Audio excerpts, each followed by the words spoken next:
Global warming and climate change are political and ethical issues. They are issues of rights, of equality and of justice. Hello and welcome. I am Sadhika Tiwari and you are watching Eco India. What is accelerating human-induced climate change and making extreme weather events more frequent and intense? Who is generating these planet-warming emissions and who is the most vulnerable? These questions govern international climate negotiations but are just as relevant hyperlocally. Who stands in the heat and who can afford ACs? In today's episode, let's take a look at some of these questions that surround the idea of climate justice. We often speak of climate change as a distant phenomenon that doesn't really impact us. But a truth that we're all being forced to increasingly realize is that it does impact all of us, some a little more than the others. India is the third most vulnerable country to the impacts of climate change by 2050, according to a recent report by climate risk experts. But if these impacts are all pervasive, then do we have a right to be free from them? And what does that even mean? This McQueen's bustard is a long way from home. The migratory bird species comes to Rajasthan in western India from the Central Asian steppes every year. But this one got caught up in high-voltage electric cables and was no longer able to fly back. Fortunately, bird conservationist Radhe Shyam Bishnoi was close at hand. It has shown a lot of improvement over the last 2 months. Now it can fly. But we're waiting for other migratory birds to arrive in winter. We'll release this one with all the others.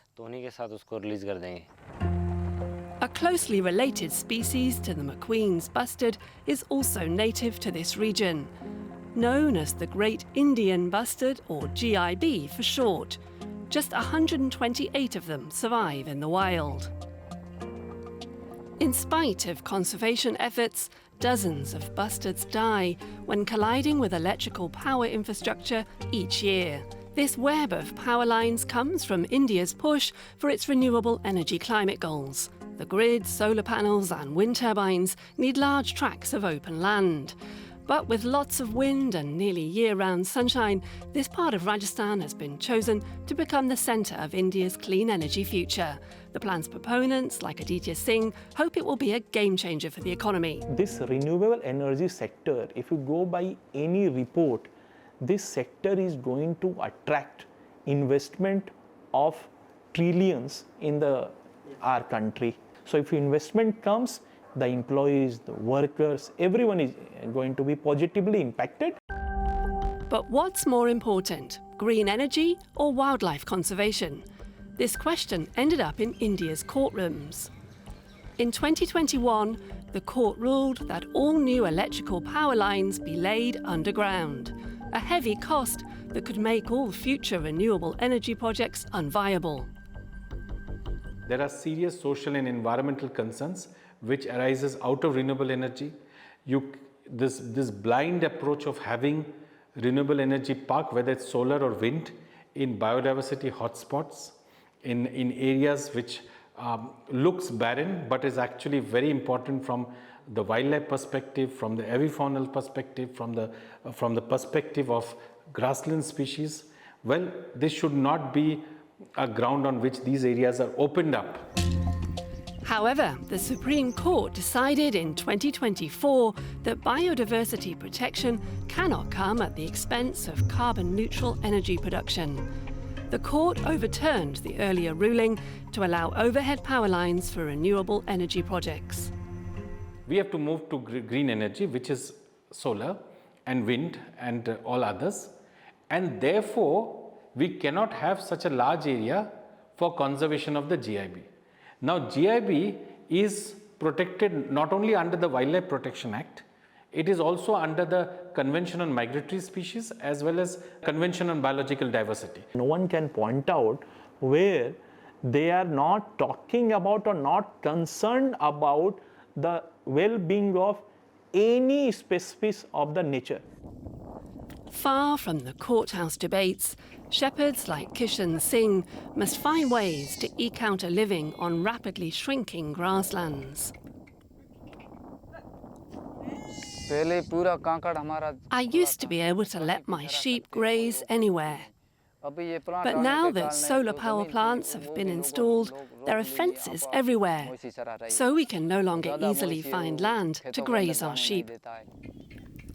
As more grassland is diverted for renewable energy production, the condition of the remaining open steppe is worsening, due in part to rising global temperatures. The desert region has kea, kedri and goggle grasses, which also have medicinal properties. These still exist in most of these grasslands. Our research shows a decline in their presence everywhere. Another prevalent species is the Seiwan grass, which is particularly suited to the desert habitat, and it's not found anywhere else in the country. It has declined the most in this region. India's power needs are set to rise steeply in the years ahead. Even those fighting to protect species like the great Indian bustard agree with the need to replace fossil fuels with renewables as quickly as possible. But they stress that citizens must be vigilant to ward off any unintended consequences to fragile ecosystems. The real day will happen where every single court, including the courts at the district level, recognizes the adverse impact of climate change and are willing to consider this not just as a public interest litigation but a survival interest litigation, because ultimately climate change is about survival of human and non-human species. Successfully balancing species conservation and renewable energy is challenging, but also key to ensure the future of our ecosystems and communities. Many communities rely heavily on nature or live in close tandem with it. And of course, they are also the most vulnerable to the impacts of climate change. Many of these communities are forest dwellers or fishers or farmers. Almost always, their contribution to climate change is negligible, but they often suffer the worst consequences. They are rarely heard, but sometimes support comes from an unexpected direction. This is the story of a fisherman in southern India.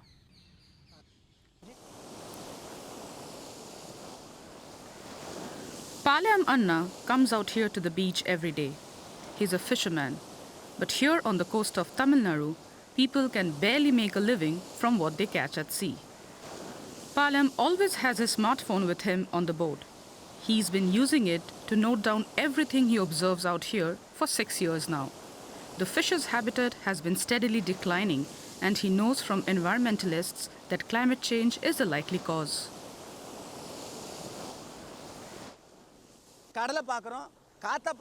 I look at the sea, winds, skies, rains, temperatures, whether or not the sun's visible, if there was a red early morning sky, a rainbow, lightning, thunder. We take data for up to 47 categories like this. He records all his data in big tables so that none of his observations can go missing. Parvati Nair is an artist.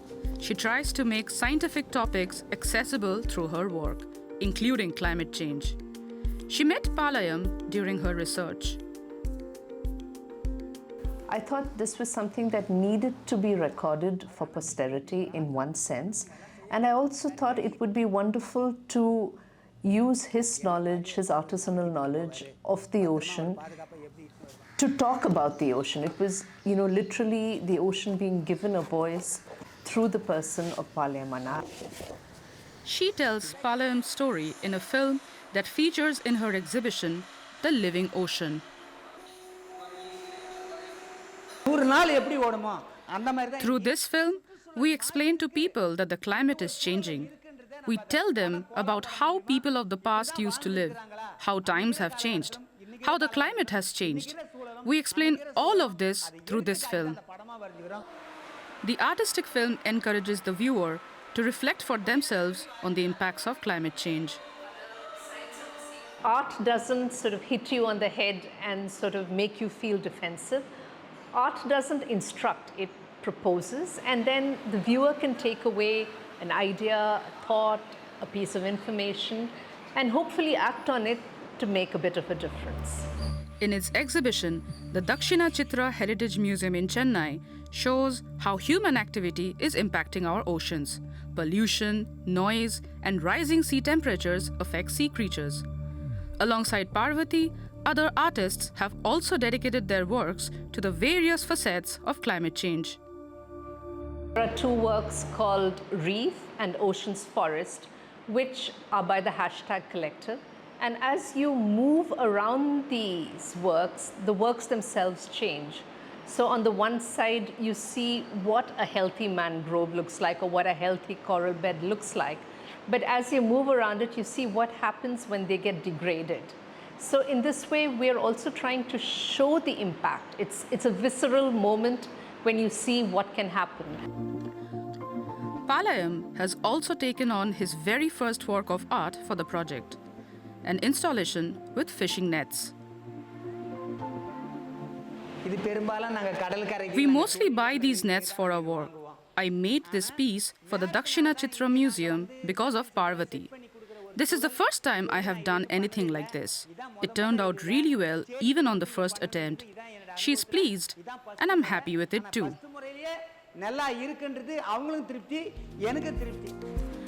Palayam, the fisherman, and Parvati, the artist, people from very different walks of life, but united in their shared desire to make a difference and draw attention to climate change and what it means for us humans. Now we look at the opposite of what we've seen in this episode so far. Those who generate a hefty carbon footprint but have all the money and the means in this world to protect themselves from most extreme weather events. The rich. We have all seen glimpses into the lives of these rich millionaires and their lifestyles on the internet, but who is paying for all of this? And I don't mean the money, I mean the hefty planet-warming emissions. Welcome to the filthy lives of the ultra-rich. This is a world of helicopters, jets, mansions, and rockets. Cutting these people's emissions is the easiest win for the climate. It comes at zero cost to anyone except them. And well, they can afford it. So just how dirty are the world's richest people? And how do we clean them up? Answering the first question is tricky, because nobody is forced to report their own emissions.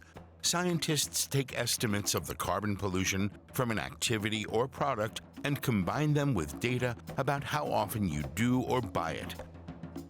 That's hard enough to get right for yourself. But when it comes to billionaires, this is even harder because you don't have that much information about them. Beatriz Barros worked out the carbon footprints of 20 billionaires in 2018. We had to work with what we had. We had to work with billionaires whose lifestyle is glamorized, who often appear in the media, who show off their yachts, their private jets. That meant they ignored some of the richest people in Asia. But in Europe and the US, they found plenty of material to keep them busy. Take Roman Abramovich, a Russian oligarch, steel magnate, and former football club owner. His 162-meter-long yacht has 2 helipads and, kind of unnecessarily for the boat, 2 swimming pools. Powering this single ship with diesel makes up the bulk of his colossal carbon footprint. How about Microsoft founder Bill Gates? He's a billionaire who at least gets the problem. Avoiding a climate disaster. So we need green cement, green steel to bring the emissions from all those areas down to zero. Gates has written an entire book about avoiding climate disaster. And to his credit, he doesn't own a mega yacht. But Bill Gates flew around the world with his private jet so often that in 2018, his emissions were the same as 500 Americans. It's not just celebrities who are the problem. Inequality is falling between countries, but growing within them. And in cities across the world, the widening gap between the rich and the rest also applies to emissions. Let's look at the top 1% of global earners. That's somebody earning a yearly salary of about $109,000. These people live in cities from Miami to Mumbai, and they're responsible for 1/5 of the growth in carbon pollution in the last 30 years. The top 1% use basically a similar amount to the bottom 50% of humanity. Anisha Nazareth, a scientist studying emissions inequality, says it's not just about lifestyles. Things like space travel and private jets and yachts and stuff are absurd. But a bigger problem is really the way they exert political influence through campaign donations and influence in general on the lifestyles of everybody else. There are two ways this takes place. The first is full-scale lobbying. Rich people have poured money into preserving the status quo, which is working out pretty well for them. And society glamorizes the rich. From Jeff Bezos blasting into space to Kim Kardashian's holidays, we're obsessed with their opulent lifestyles and often want them for ourselves. So how can we clean them up? The first answer is the most obvious. Don't let the uber rich get so rich in the first place. This video isn't about to descend into a rant about capitalism, but even hardcore ideologues admit the ultra-rich often avoid tax and exploit loopholes in the system to grow even richer. By raising taxes, closing legal loopholes, and cracking down on tax havens, policymakers could make it more costly for the wealthy to pollute. And in doing so, they'd raise money to invest in clean energy infrastructure. But bear in mind, it's not just the ultra-rich who emit way too much. The best example of this is flying. If you have stepped foot on a plane this year, you belong to the elite 2 to 4% of the population who flies in a given year. And if you fly more than once a year, your carbon footprint is pretty much guaranteed to be incompatible with doing your fair share for a stable climate. One way to solve this is a carbon tax. Raise the cost of flying to reflect the damage it does to the planet. Sounds simple, but it also makes flying, this thing that's already only accessible to a small group of people, even more elite. You would have to set a blanket carbon tax extremely high to deter the frequent flyers and business travelers. That same added cost would be felt much more by a middle-class family. Wealthy, specifically the 1%, will always buy their way out of carbon taxes just because they can. This is Stefan Gößling, a sustainability researcher who says we should focus on the super frequent flyers, people who, for instance, take more than 12 flights a year. Even though they are just 1% of the world's population, this little group will account for more than half of all the aviation emissions that the system is causing in a year. One way to address this is to increase the cost of flying for every extra flight you take. This is known as a frequent flyer levy. It would cut demand for air travel without pushing the activity further into the hands of the very richest. An idea everyone could get behind, right? In reality, we see a surprising support of the lifestyles of the very wealthy. But it would be a mistake to focus solely on what rich people buy. Because people who are wealthy contribute the most to causing climate change, they're unfortunately also in the most ideal position to help us mitigate climate change. Christian Nielsen is the lead author of a study on what the richest 1% can do to stop climate change. In the paper, we sketch 5 different roles. The first one is what they do as a consumer. We broaden that to also consider what can they do as investors? Because the more wealth and income you have, the more money you can invest into companies linked to fossil fuel or renewable energy production. Because rich people have more influence within organizations, they can also lobby for change where they work.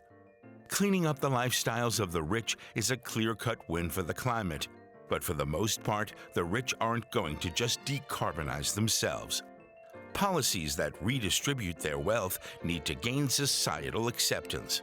Recognizing that the wealthy have more power to stop climate change is the first step to tackling their outsized pollution. Returning to the reality that many in rural India are forced to live, let's head to the region of Bundelkhand that I have actually been reporting extensively from for the last decade. This agriculture-reliant area has been pushed into poverty due to a wide range of factors, from a drought and floods to heat waves, which have left behind barren fields and dry rivers, which have triggered heavy migration and left many unemployed. We meet a young climate activist who is working with the local community radio here. She talks about how she is helping these villagers with their daily struggles.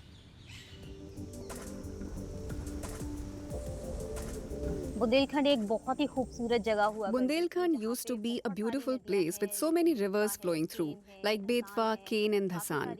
These rivers were meant to be nature's gift to the farmers here, as they used to be the main source of irrigation for their fields.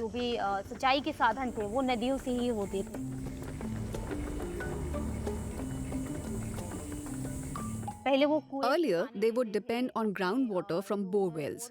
But there is no water in the ground anymore, and the wells have all dried up. My name is Varsha Raikwar, and I have been working with Radio Bundelkhand since 2017 as a radio jockey. I'm from Niwadi village and I am 25 years old.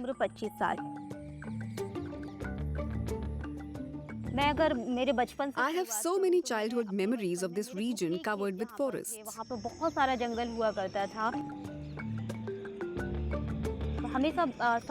The seasons were regular and easy to track. It would rain for 3-4 months and then summers were equally long. But then, these seasonal patterns started to change because of global warming.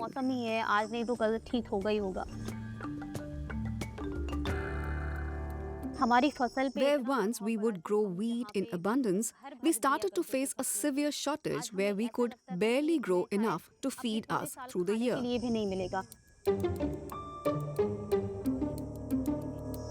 Climate change has had a very significant impact on our family, so I also took a personal interest in learning more about the environment.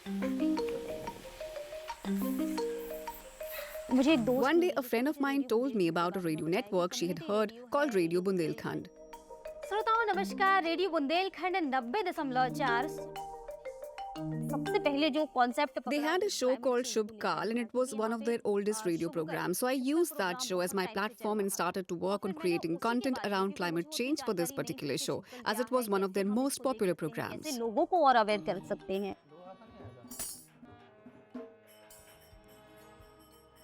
We picked the issues experienced by farmers on the ground and made them part of the show. We also introduced folk music and brought local artists into our studio to sing about those issues related to climate change, like water and forest conservation. इसमें हमने एक और चीज चलाई थी, कौन बनेगा. We also introduced a unique segment in the show. It was a first of its kind reality show designed exclusively for radio. एक ऐसा रियलिटी शो था जो रेडियो के माध्यम से खेला गया था, जिसमें हमने 100 गांवों को We selected about 100 villages in this region and organized a competition for the best climate action solutions that farmers can present from these villages. Some of them demonstrated their talent with rainwater harvesting or creating compost, and some even built a kitchen garden. Kitchen garden करना है. Field पे जाती थी तो Whenever I would go to the fields to take interviews, mostly men would come forward to speak to me. Women farmers were not encouraged to talk about their work, despite the fact that they worked equally hard in the fields. महिलाएं क्यों नहीं हो सकती? So I decided to change that and would actively seek out women farmers to share their experiences. और मुझे लगता है कि महिलाएं अगर And they can be that agent of change we need on the ground. I wanted women to lift their veil, talk about their feelings, and share their perspectives and understanding about climate change. उस पे मुझे बात करना जरूरी था. Climate से जुड़कर Working on climate change has transformed my life. I opened so many more opportunities for myself. I was selected by the United Nations as one of the young climate leaders from India. It was a very big achievement. बहुत बड़ा achievement था मेरे लिए. Whether it's rural or urban India, we all have to come together for climate change. The problem is urgent. It's about time we all work as a collective in saving whatever we can for our future generation.